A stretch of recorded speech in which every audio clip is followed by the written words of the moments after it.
우리가 복음이라는 주제로 마가복음 말씀을 계속 나누고 있는데요. 복음이 뭐냐라고 했습니다. 유앙겔리온이라는 단어를 사용했는데 획기적인 뉴스, 획기적인 소식 이런 말입니다. 평범한 사람도 이 소식을 들으면 그의 삶이 아주 급진적으로 극적으로 바뀔 수 있는 소식, 이것이 복음입니다. 세상에는 복음이다라고 말할 수 있는 것들이 여러 가지가 있는데요. 우리가 미국 역사, 아주 현대 미국 역사 가운데서도 복음다운 소식이 하나 있었습니다. 우리 연세대생 어르신들을 한번 기억을 더듬어 보시면 좋겠는데요. 1986년도에 레이건 대통령 때에 미국에 복음과 같은 소식이 있었습니다. 기억나십니까? 레이건 대통령이 굉장히 보수주의자고 공화당 당원이었죠. 그래서 힘에 의한 평화를 부르짖는 그런 아주 강력한 미국의 역사 속의 대통령인데, 이분의 이민 단속을 굉장히 강화하면서 한편으로는 사면령의 행정명령을 사인했습니다.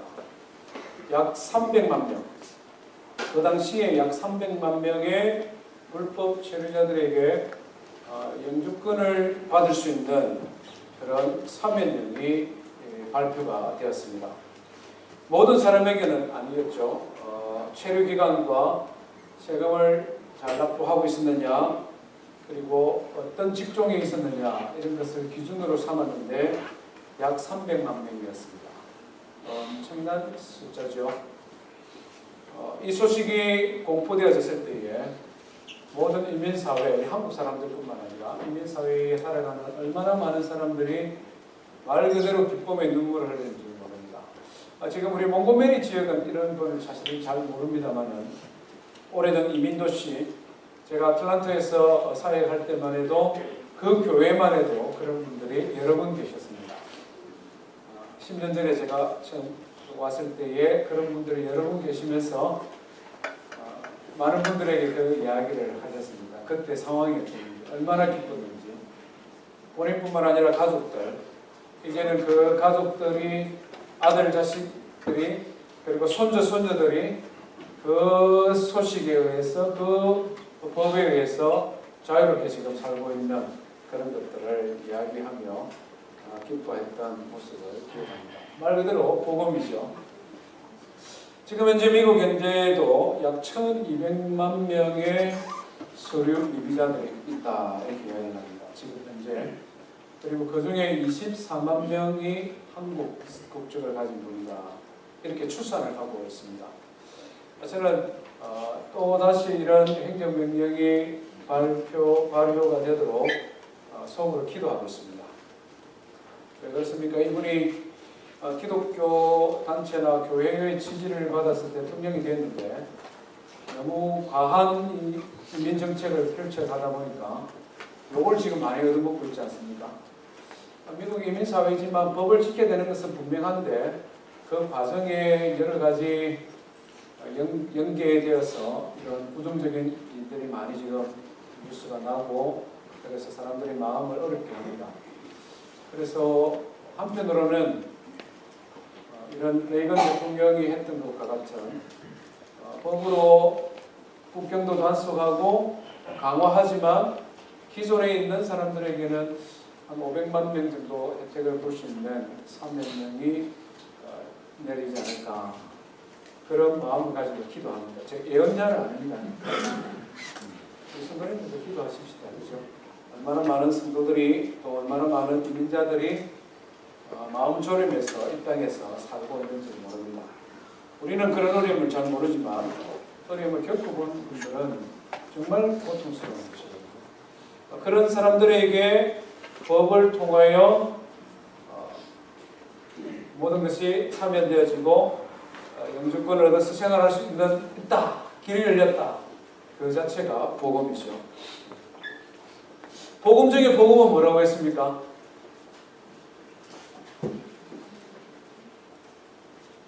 복권 당첨되는 게 아니고 예수님이라고 그러죠. 예수님. 복음 중에 복음은 예수님입니다. 마가복음의 처음 1장의 시작이 예수 그리스도 복음의 시작이라고 했지 않습니까? 예수님이 복음이 왜 예수님이 복음일까? 지난주에 우리가 부활절 말씀을 들었는데요. 예수님께서 죄와 사망의 권세를 이기고 다시 살아나셨다는 부활의 소식이 복음 중에 복음이라고 했습니다. 왜 그렇습니까?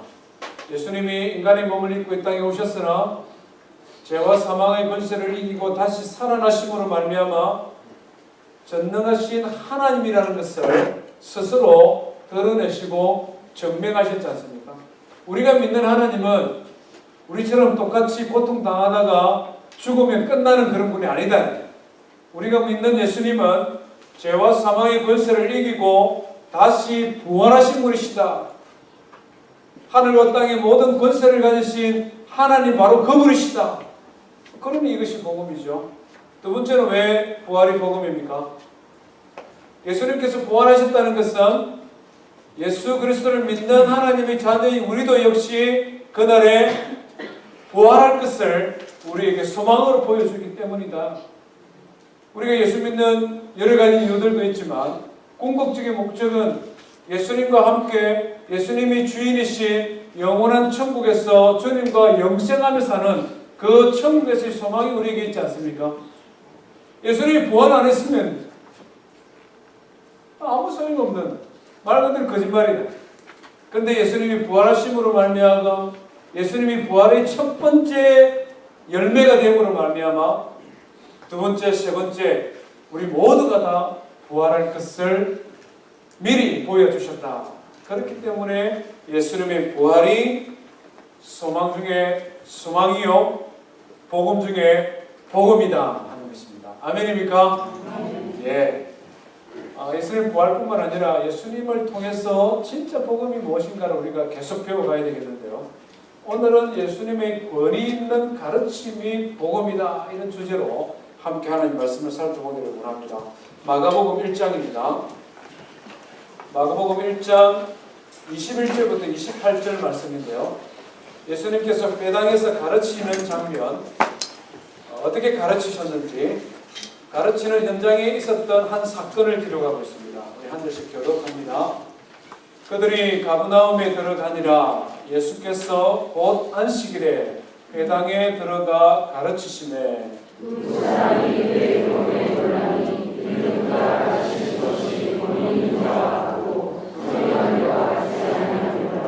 마침 그들의 회당에 더러운 귀신 들린 사람이 있어 소리 질러 이르되 나사렛이여 우리와 당신과 무슨 상관이 있나이까? 우리를 멸하라고 하나이까? 나는 당신 우리 줄 아오니 하나님의 거룩한 자이니라. 예수께서 꾸짖어 이르시되 잠잠하고 그 사람에게서 나오라 하시니 더러운 귀신이 그 사람에게 경련을 일으키고 큰 소리를 지르며 나오는지라. 다 놀라 서로 물어 이르되 이는 어찌미냐? 권위 있는 새 교훈이로다.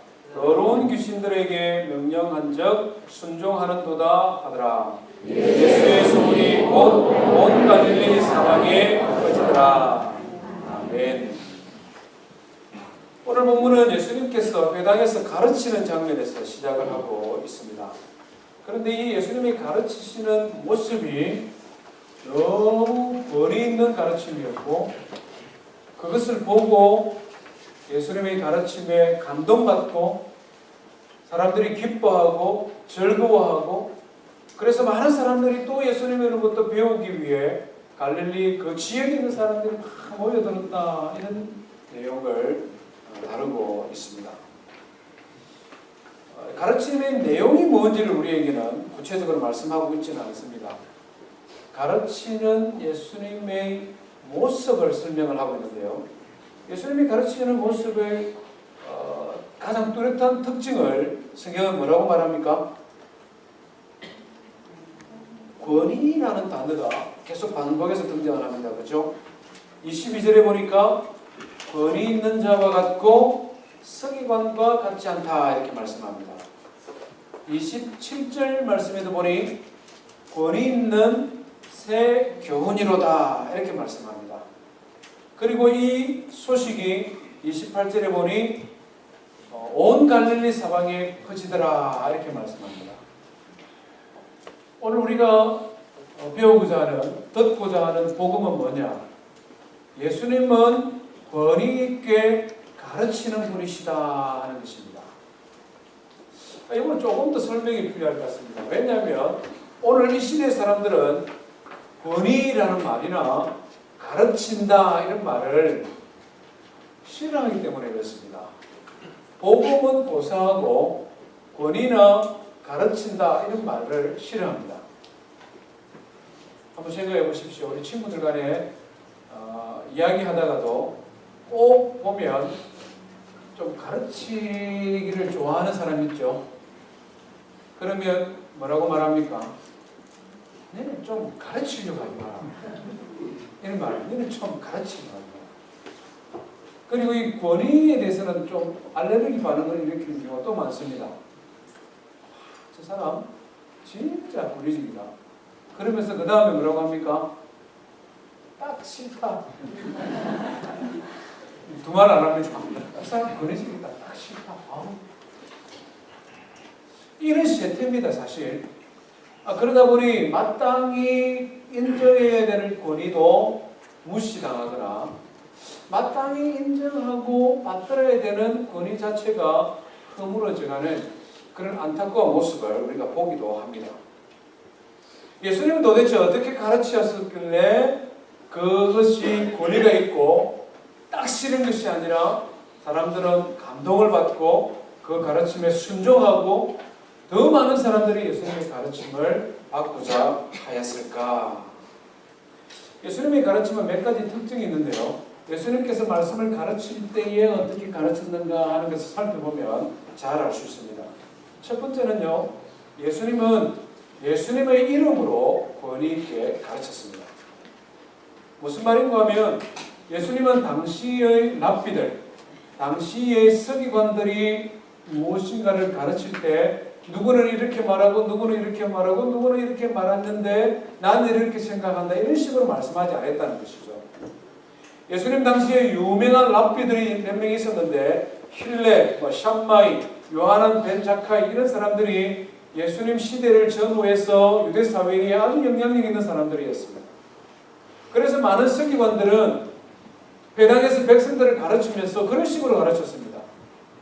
말하자면은 제 7계명에 가늠하지 말라 10계명 말씀을 설교한다 그러면 한 2시간 동안 서기관들이 하는 것은 우리 힐렐 선생님께서는 이런 것은 가늠이라고 하고 이것은 아니라고 했는데 샴마이 선생님은 거기서 조금 더 나아가서 이것은 가늠이고 이것은 아니라 그랬는데 요하난 벤 자카이 선생님은 가늠에 대한 정의도 주셨지만은 가늠을 범한 자에게 어떻게 벌을 내려야 되나 이런 것들을 말씀했다가 한 2시간 설교했다고 한번 생각해 보십시오. 한두 번은 들어주지. 저 사람은 자기의 생각은 도대체 뭐야? 이런 생각 들지 않겠습니까? 근데 예수님은 그렇게 가르치지 않았다는 거죠. 예수님의 가르치는 특징을 보면 마태복음 5장, 6장, 7장 산상수훈에 잘 나타나는데 예수님의 좀 어느 습관이 있었습니다. 마태복음 5장 27절에 보니 또 가늠하지 말라는 말을 너희가 들었으나 나는 너희에게 이르노니 이렇게 말씀하죠. 나는 너희에게 이르노니.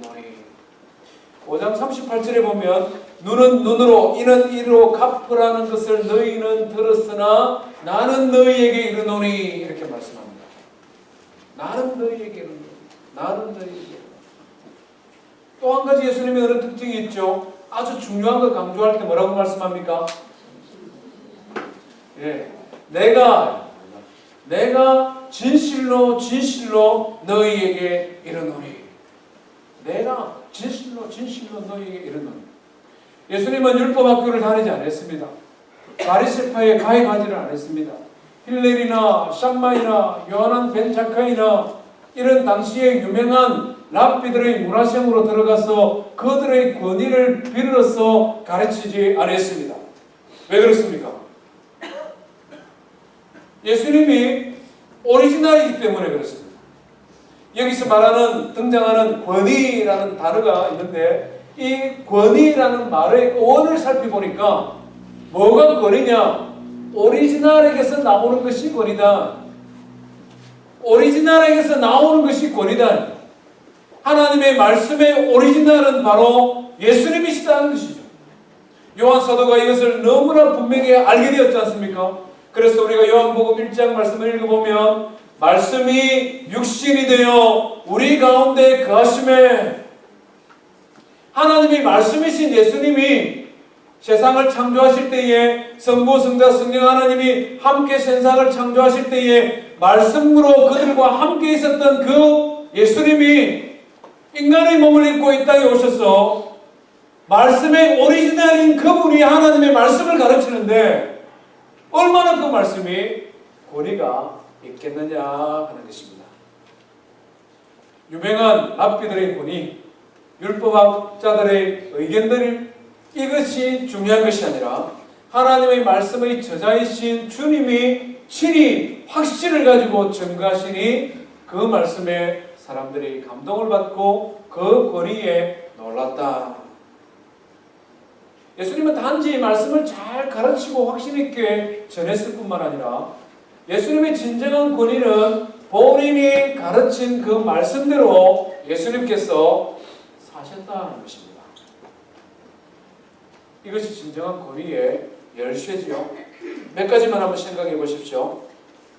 예수님께서 처음에 베드로와 야고보, 요한을 제자로 부르실 때에 나를 따라오너라, 내가 너희를 사람 낚는 어부가 되겠다 라고 말씀했을 때에 베드로와 야고보, 요한이 그물을 버리고 배를 버리고 아버지를 떠나서 예수님을 따랐습니다.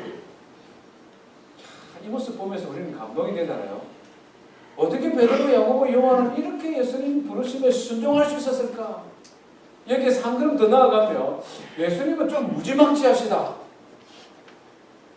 어떻게 자기 직업을 다 내려놓고 그 사람을 따라오라고 말씀하실 수 있냐? 이렇게 생각할 수도 있지 않겠습니까? 그런데 예수님이 먼저 모든 것을 내려놓으시고 떠나오셨습니다. 예수님이 먼저 모든 것을 포기하시고 아버지를 떠나 이 세상에 인간의 모습을 입고 하나님의 말씀을 전하는 사람 낚는 어부가 되기 위해 예수님이 먼저 떠나오셨습니다. 그렇지 않습니까? 하나님께서 천지 만물을 창조하시고 인간을 축복하셨으나 아담과 하와를 말미암아 범죄하고 죄가 세상에 들어오고 죄의 결과 사망의 저주 아래 놓여있는 인생을 구원하기 위해 누가 이들을 구원할까? 예수님께서 말씀하셨겠죠. 아버지여, 내가 가겠네. 예수님은 천국 보좌, 온 천지 만물을 창조한 창조주로서의 권세와 능력, 모든 것을 다 내려놓으시고 아버지를 떠나 인간의 몸을 입고 이 땅에 먼저 찾아오신 분이시다. 예수님은 우리에게 요구하기 전에 먼저 예수님이 실천하셨다는 것이죠. 예수님께서 우리에게 요구한 말씀들 가운데 참 어려운 말씀들이 몇 가지 있는데요. 한 두 가지 생각하면 어떤 율법사가 예수님에게 질문했지 않습니까? 하나님의 계명이 참 많은데 제일 크고 중요한 계명이 뭡니까? 예수님께서 말씀하셨습니다. 주 너희 하나님을 사랑하라. 이것이 크고 첫째 되는 계명이요. 둘째는 그와 같으니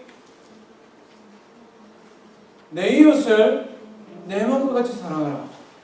이것은 너무 어려운 질문. 아니 부모 자식도 지금 제대로 사랑 못하겠는데 형제간에도 지금 제대로 사랑 못하는데 뭘 내 이웃을 내 몸과 같이 사랑하라고. 이것은 우리가 도달하라는 것이 아니라 도달해야 될 목표로 주신 것이지 꼭 도달하라는 것은 아니다. 우리가 스스로 이렇게 예수님의 말씀을 제한해버릴 때가 있습니다. 에어컨 조금만 틀어주실래요? 이 무더운 날에는 조금 시원하게 좋겠습니다. 우리 스스로 이렇게 제한을 좀 해버리는 경향이 있지 않습니까? 그런데 실제로는 어떻습니까? 예수님께서 인간의 몸을 입은 예수님이 실제 그렇게 사셨습니다. 우리가 예수님의 공생의 사역을 읽어보면 예수님은 철저히 아버지 하나님을 사랑하는 사람이었습니다. 흠만 나면 아버지 하나님을 사랑함으로 하나님 앞에 기도했죠. 흠만 나면 아버지 하나님을 사랑함으로 하나님 앞에 감사 기도함으로 하나님 앞에 사랑을 고백했습니다. 정말 지기 힘든 십자가도 아버지 하나님의 뜻이면 내가 순종하겠습니다. 하나님을 사랑하되 하나님 아버지를 지극히 사랑한 분이 예수님이죠. 그렇게 사랑하는 만큼 이웃도 사랑하신 분이 예수님이지 않습니까? 이웃들 중에도 누가 우리의 이웃입니까? 라고 생각하고 말하는 그 율법사에게 예수님께서는 뭐라고 말씀하십니까? 고아와 가부와 가난한 자들과 세리와 창기와 죄인들, 소위 말하면 사람들이 이웃으로 받아들이고 싶지 않는 사람, 사람들에게 멸시받는 사람, 사람들에게 차별당하는 사람, 그런 사람이 진정한 너희들의 이웃이다 이렇게 말씀하시면서 그들을 사랑하라고 하시면서 예수님께서 친히 몸을 보여 그들을 사랑해 주셨잖아요. 세리와 친구가 되면 욕을 얻어먹을 줄 뻔히 아시면서 예수님은 세리의 친구가 되어주셨습니다. 이웃 사랑의 모범을 친히 몸으로 보여주신 것입니다. 예수님께서 우리에게 요구한 명령 중에도 내 원수를 사랑하고 너를 핍박하는 자를 위하여 기도하라. 이것은 우리 인간으로서는 지킬 수 없는 계명입니다. 그냥 표준만 씌워놓고 또 이렇게 생각하는 경향이 있지 않습니까?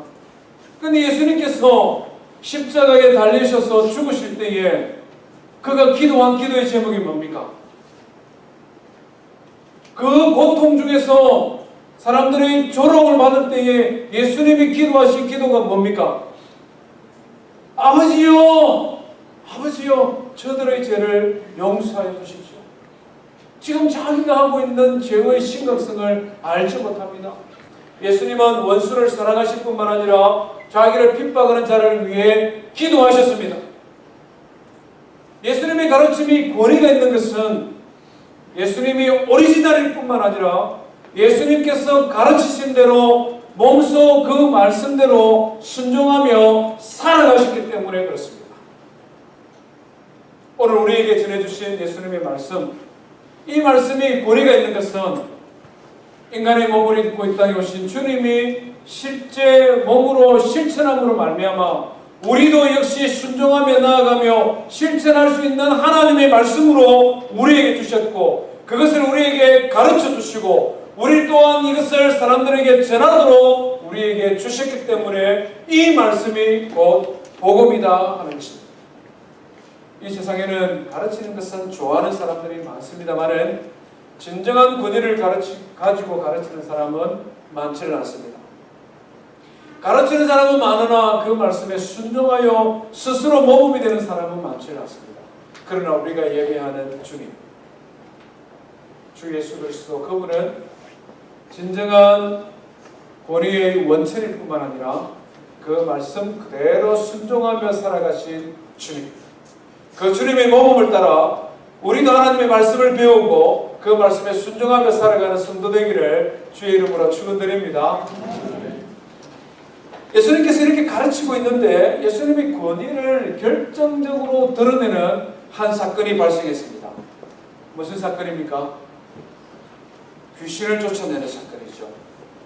오늘 23절, 24절의 말씀에 보니 그 회당에 더러운 귀신 들린 사람이 있어서 스스로 발작을 하는 장면입니다.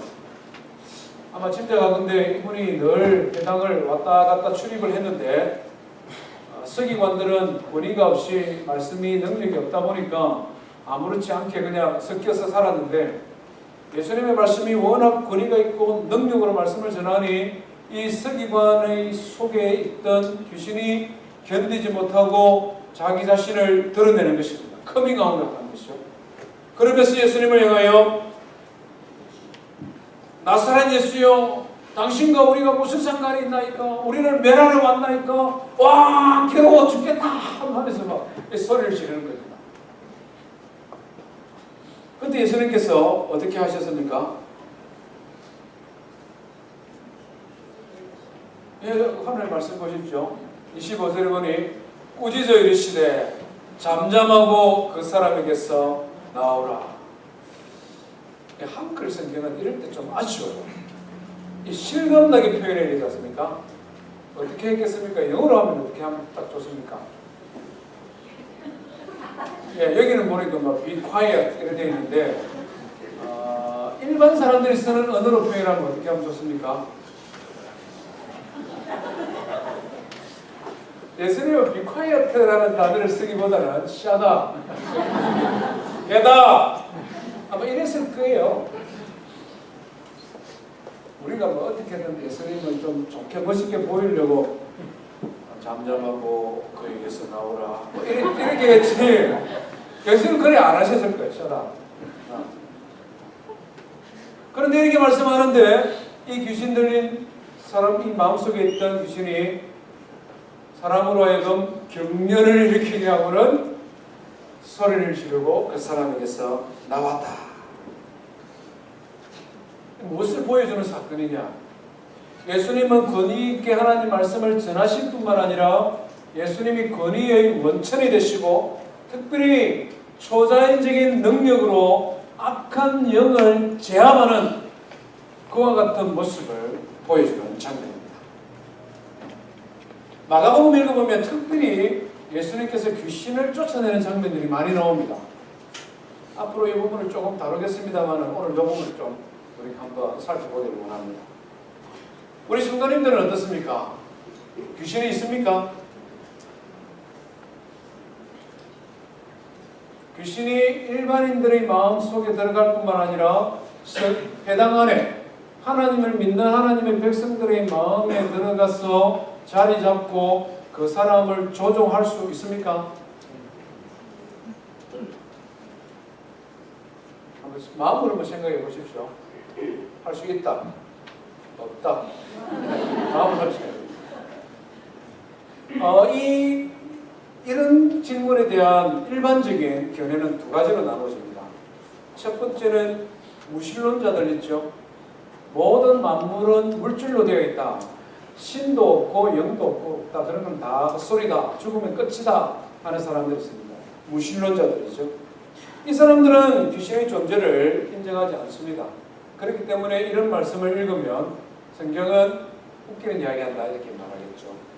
유신론자들, 꼭 기독교인이라고 안 해도 됩니다. 신이 있다라고 믿는 사람들은 신이 있고 누군지 모르지만 그 신이 인간을 창조했고 우리 인생도 영적인 존재로 만들었다라고 인정하는 사람들이 유신론자들입니다. 유신론자들은 귀신의 존재를 인정해야 됩니다. 나는 신이 있다고 믿는다. 그렇지만 귀신은 없다. 이 사람은 자기 믿는 바가 이게 서로 다른 거죠. 이거가 안 맞는 겁니다. 유신론자들은 예수님을, 하나님을, 신을, 존재를 인정하기 때문에 귀신이 있다고도 믿는 사람들입니다. 여기 오늘 이 자리에 있는 모든 성도님들은 유신론자들 맞습니까? 혹시 무신론자들 중에 여기 앉아 계신 분들 없습니까? 안 와도 됩니다. 그래서 주변에서 편안히 주무시면 됩니다. 혹시 관심이 있어서 알아보기 위해서라면 계속 오십시오. 근데 나는 무신론자고 무신론자로 살고 싶다 이런 분들은 굳이 이 주일 아침에 와서 여기 시간 보낼 이유가 없습니다. 예수 믿는 사람들은 그러면 여기에 대해서 어떤 생각을 가지고 있느냐? 귀신에 대해서, 악한 영에 대해서 극단적으로 조심해야 되는 두 가지 견해가 있습니다. 말씀 좀 잘 들으셔야 됩니다. 귀신이나 악한 영들에 대하여 극단적인 견해를 가진 두 가지 견해가 있는데 첫 번째는 극단적인 은사주의자나 아니면 잘못된 교리를 가르치는 이단의 영향을 받은 사람들입니다. 모든 인생들의 육체의 질병, 정신적인 질병은 악한 영의 영향이다 이렇게 믿는 사람들이 있습니다. 이 사람들은 감기 걸리면 어떻게 합니까? 모든 질병은 악한 영의 영향이다라고 하기 때문에 이 사람들은 감기 걸리면 어떻게 합니까? 감기 귀신 쫓아내야 된다고 막 기도하잖아요. 한 번씩 뉴스에 나잖아요. 뭐 기도원에 갔는데 어떤 사람을 이렇게 막 맞아가 죽었다 이런 이야기들이 나오잖아요. 이분들입니다. 이분들은 사람의 육체의 질병이 악한 영이나 마귀의 영향이기 때문에 마귀를 쫓아내야 된다. 그러면 건강해진다. 이렇게 믿습니다. 굉장히 위험합니다. 이 극단의 반대쪽에 있는 사람들은 예수 믿는 사람들 중에서 아이 마귀 뭐 그런 거 에이 그런 거 성경은 있다고 하는데 별 중요한 거 아니야. 무시하면 돼. 그럼 무시하면 돼. 너무 가볍게 얘기하는 거예요. 어찌 보면 믿음이 좋아서 가볍게 얘기하는 것 같지만 실제로는 이 녀석들에게 속아 넘어가는 거죠. 이 녀석들이 구사하는 전략 중에 제일 효과적이고 강력한 전략은 자기 자신을 왕명의 천사로 가장하는 것입니다. 귀신이나 악한 영이 없는 것처럼 우리한테 아무런 영향을 미칠 수 없는 것처럼 사람들로 하여금 생각하게 하고 모르게 하는 것입니다. 간첩이 그렇게 하잖아요. 간첩은 아무도 자기가 간첩인 줄 모르게 행동하면서 자기 일을 간첩 일을 제일 잘하는 간첩, 넘버원 간첩. 이것은 우리가 무지한 것입니다. 왜냐하면 성경이 너무나 분명하게 악한 영이 하나님의 백성들, 성도들에게 영향력을 끼칠 뿐만 아니라 그의 삶에 개입하고 있다고 말씀하고 있기 때문에 그렇습니다. 질병과 관련돼서도 마찬가지죠. 모든 질병이 악한 영의 영향에 의해서 생긴다 하는 것은 잘못된 성경 말씀입니다. 그러나 어떤 질병은 악한 영에 의해서 생기는 것도 성경이 기록을 하고 있습니다. 이것을 우리가 인정해야 된다는 것이죠. 마가복음의 9장에 보면 대표적인 한 사건이 기록이 되어지고 있습니다. 예수님께서 베드로와 야고보와 요한을 데리고 높은 산에 올라가 변화산성에 있었을 때에 말 못하고 듣지 못하는 아이를 가진 아버지가 예수님의 제자를 찾아왔죠. 그리고 요청을 합니다. 예수님의 제자들이요, 당신의 선생님이 귀신을 잘 쫓아내는데 우리 아들은 말 못하고 말하지 못하는 귀신에 들렸으니 우리 아들을 좀 고쳐주십시오 하고 데려왔습니다. 예수님이 안 계시는 동안 제자들이 한번 해보려고 했는데 잘 안 됐어요. 그래서 예수님께서 그 산에서 내려오는데 저 밑에 보니까 제자들과 아버지와 또 옆에 어떤 아픈 애 하나가 막 소란을 피우고 있는 거예요. 그래서 예수님께서 왔습니다. 무슨 일이냐 물으니까 아버지가 그 아들을 손을 잡고는 예수님께 와서 엎드려서 요청합니다. 뭐라고 말하느냐니까 말 못하게 하는 귀신 들린 내 아들을 고쳐주십시오. 아버지 마음이 얼마나 안타깝겠습니까? 예수님이 물었습니다. 언제부터 이러느냐? 어릴 때부터 애가 불에도 튀어나가고 자해도 하고 괴성도 지르고 결국은 말하고 듣는 것을 못할 지경까지 되었습니다. 할 수만 있으면 우리 아들 좀 고쳐주십시오. 이랬습니다. 그때 예수님께서 뭐라고 말씀하셨습니까? 예, 할 수 있거든이 무슨 말이냐? 믿는 자에게는 능치 못함이 없느니라 이렇게 말씀하시면서 그때도 어떻게 했겠습니까? 예수님께서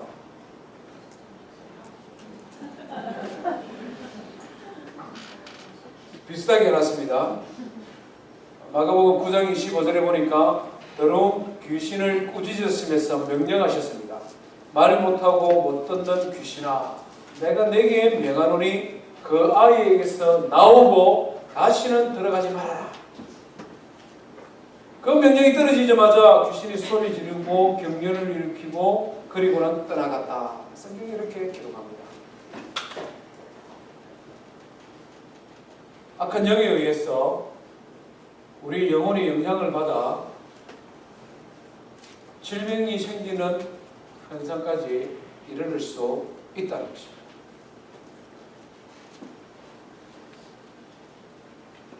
하나님께서 우리 인생을 만들 때 흙으로 육체를 만들고 그 코에 생명, 하나님의 영을 부으심으로 우리 인생을 만드십니다. 우리 사람은 그래서 영적인 존재입니다.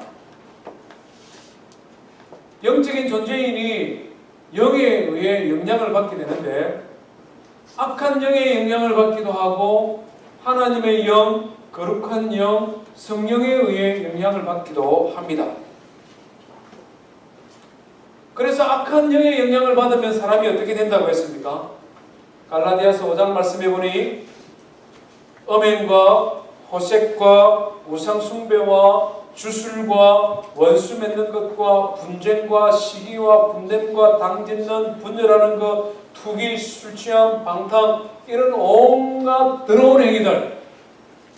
그래서 예수님께서 귀신을 책망할 때마다 더러운 귀신아 라고 이렇게 말했습니다. 깨끗한 거 하나도 없잖아요.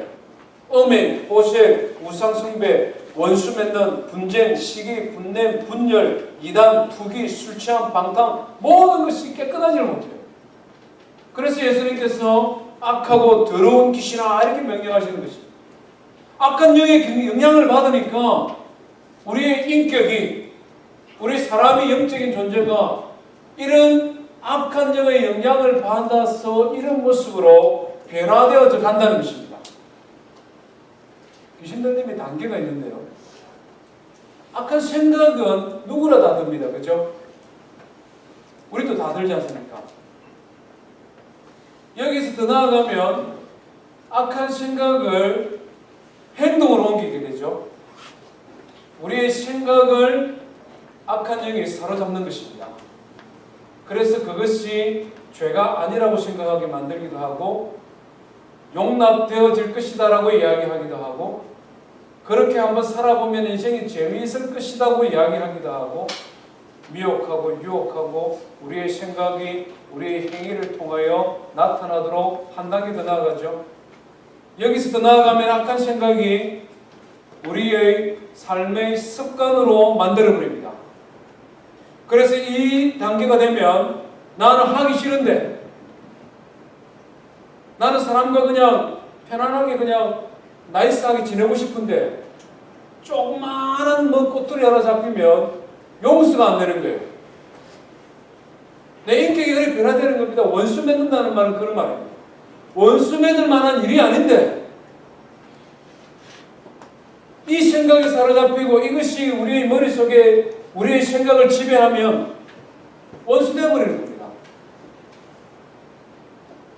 아내와 갈등을 일으키고 부부싸움을 하고 그래서 안 한다고 하지만 도박하고 호색하고 엄란한 얘기를 하고 이 절대가 안 되는 단계죠. 여기서 더 나아가면 어떻게 됩니까? 완전히 사로잡아버립니다. 완전히 사로잡아 중독의 모습으로 나타나기도 하고 더 이상 주체가 되지 않으니 병원에서는 치료받아야 된다고 말을 하기도 하고 정신적으로는 온전한 정신과 악한 영이 왔다 갔다 하는 그래서 정신분석학자가 보면은 정신분열의 질병이 있는 것처럼 보이는 단계까지 가게 된다는 것입니다. 보세요. 생각은 누구나 듭니다. 악한 영에 의해서 생각이 행위로 나타나게 됩니다. 이것이 반복적으로 되다 보면 나의 의지로 컨트롤되지 않는 상태까지 이르게 됩니다. 완전히 악한 영에 사로잡혀 버리면 어떻습니까? 그 사람의 인격 자체가 이중인격처럼 되고 악한 영의 영향입니다. 악한 영의 영향입니다. 예수님께서는 이것을 꼭 마귀 뿔 달린 이런 존재만을 말하지 않습니다. 마가복음 전체를 읽어보면 예수님께서 말씀하시는 귀신을 쫓아내는 것은 악한 영에 사로잡혀서 정상적인 활동을 하지 못하는 그래서 인격이 망가진 사람들 그 사람들을 치유하는 과정으로 설명되었습니다. 반대로 선한 영도 있죠. 하나님의 거룩한 영이 우리 속에서 말씀하지 않습니까? 그래서 선한 영이 우리의 생각을 다스립니다. 갈라디아서에서 말씀하시는 것처럼 예수님의 인격을 닮아갈 수 있도록 성령의 소욕이 우리 안에서 역성합니다.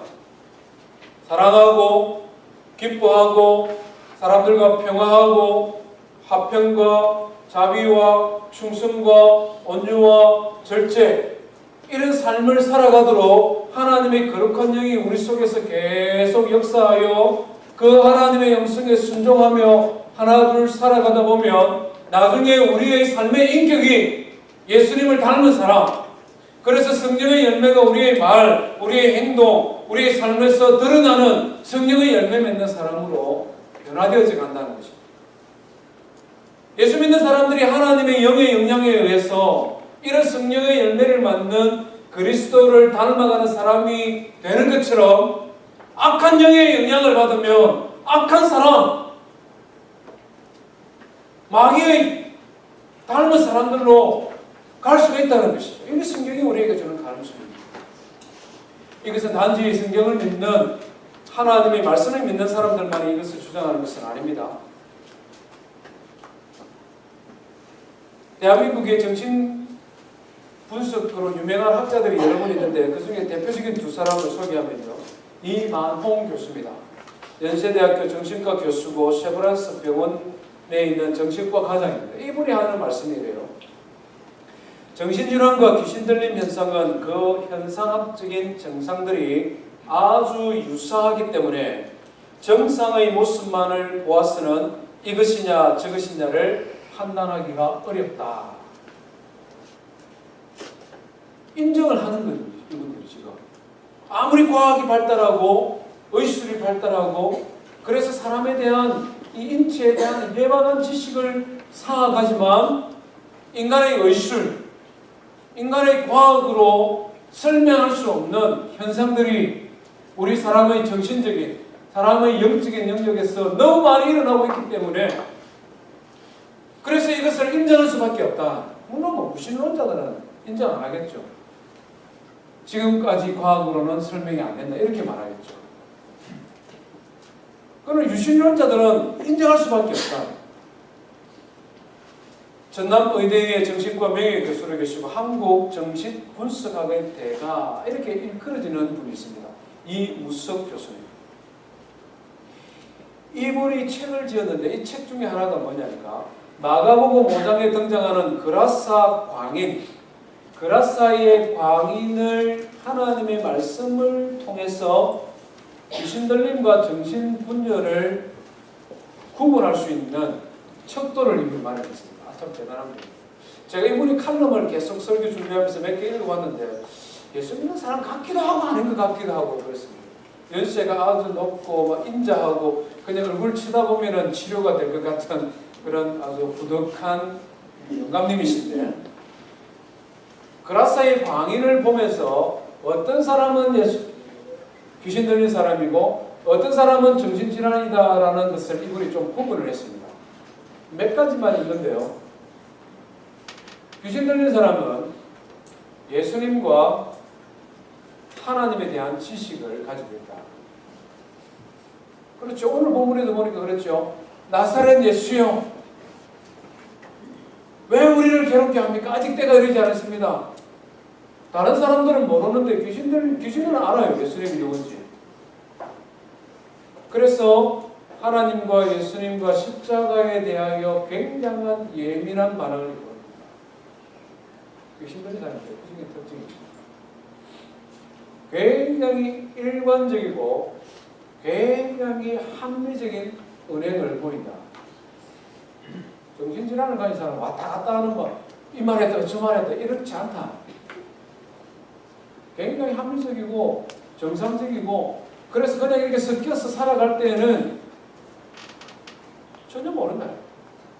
그런데 악한 영에 확 사로잡힐 때는 그런 사람이 아니 그 사람이 저렇게 행동할 수 있어? 이 사람이 이렇게 말을 할 수 있나? 이 질환과 정신질환과 차이가 있다. 오늘 제가 말씀을 통해서 드리고자 하는 핵심은 뭐냐? 예수님께서 이와 같은 귀신 들린 자를 치유하신다는 것입니다. 사람의 인격이 망가지고 그래서 삶이 망가지고 그래서 세상에서 사람으로 인정받지 못하는 그래서 고통 가운데 살 수밖에 없는 악한 귀신의 영향력 속에 살아가는 인생을 예수님께서 원인을 묻지 아니하시고 예수님께서 그를 책망하지 아니하시고 그를 깨끗하게 치유하여 주시는 분이시다. 단지 예수님만 그렇게 치유하실 뿐만 아니라 예수님께서 그 치유의 권세와 능력을 제자들에게도 위임해 주셨습니다. 마가복음 6장에 보면 예수님께서 12제자를 파송하는 장면이 나오는데, 파송하시면서 각 마을로 다니면서 천국 복음을 전파하라 라고 말씀하시면서 예수님께서 약속하셨어요. 더러운 귀신을 제어하는 본능을 주시고, 하나님의 말씀을 전파해야 되는데 이 말씀이 권세 있는 말씀이고 이 말씀이 오리지널이라는 것을 무엇으로 증명할 것이냐? 첫째는 너희들의 삶으로 말씀의 권위를 드러내어라.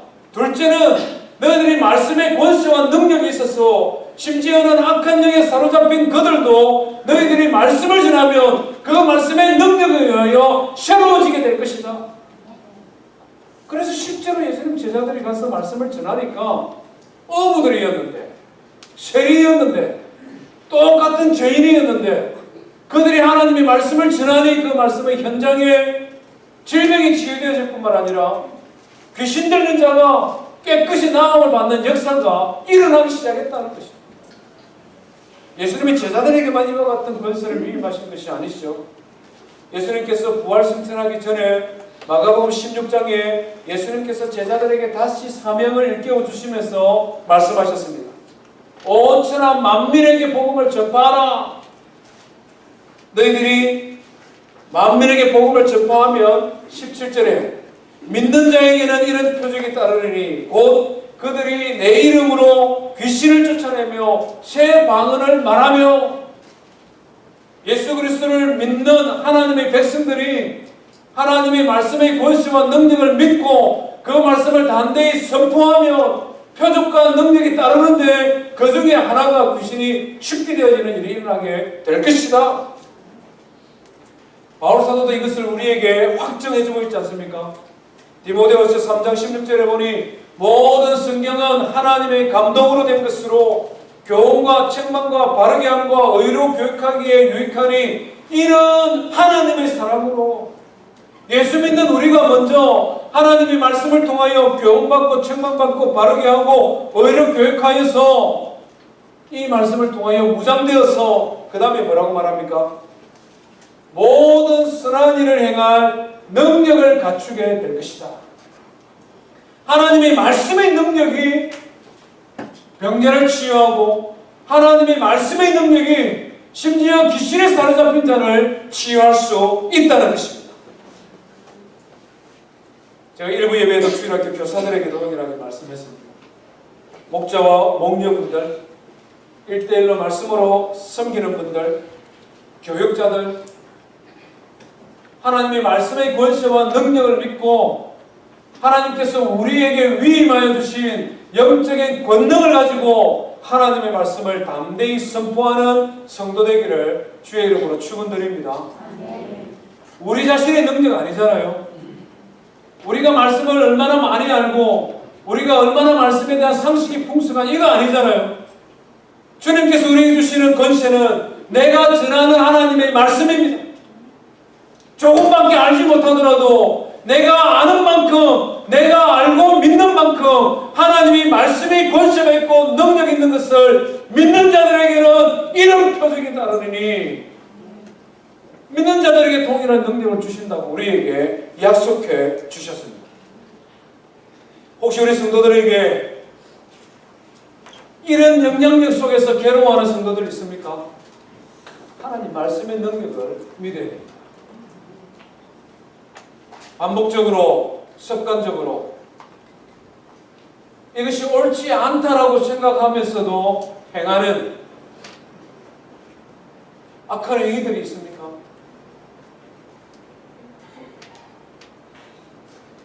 이것 때문에 부부간에 불화가 자주 일어나고 이들만 하면 싸우고 그래서 또 갈등하고 신앙이 성장할 만하다가 또 추락하고 이렇게 반복되어지는 잘못된 습관이나 사람들이 알면 부끄러운 행위나 아니면 그와 같은 죄들이 우리 가운데 있습니까?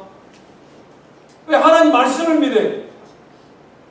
하나님의 말씀이 나를 고칠 수 있다. 하나님의 말씀이 나를 새롭게 할 수 있다. 하나님의 말씀이 나를 변화시켜서 하나님의 인격을 닮은 사람으로 나를 변화시킬 수 있다는 믿음을 우리가 가져야 됩니다. 언제까지 반복하고, 언제까지 그거 가지고 싸우고, 언제까지 그거 가지고 비밀로 감추고 살아갈 수 있겠느냐?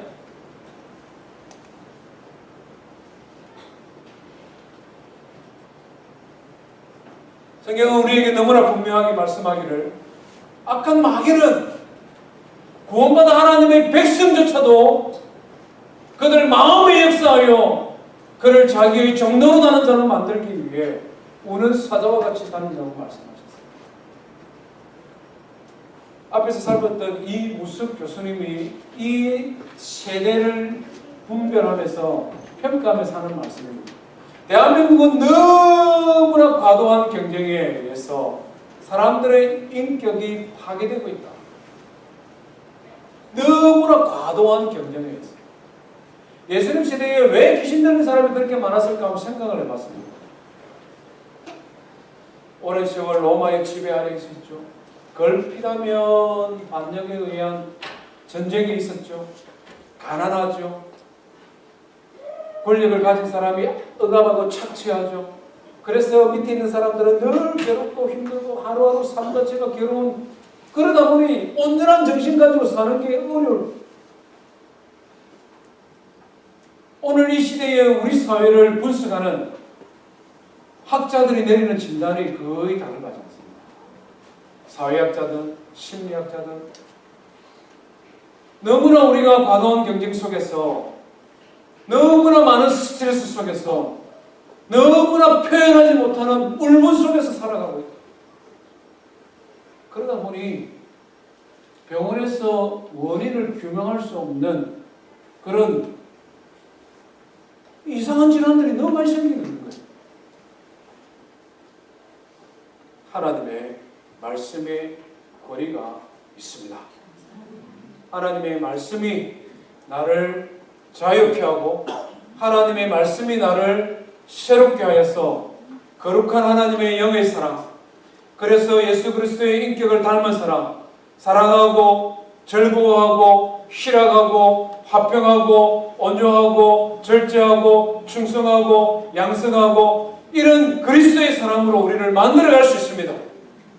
그 하나님의 말씀의 능력을 힘입는 저와 성도 되기를 주의 이름으로 축원드립니다. 우리 말씀 기억하며 함께 하나님 앞에 찬송하십시다.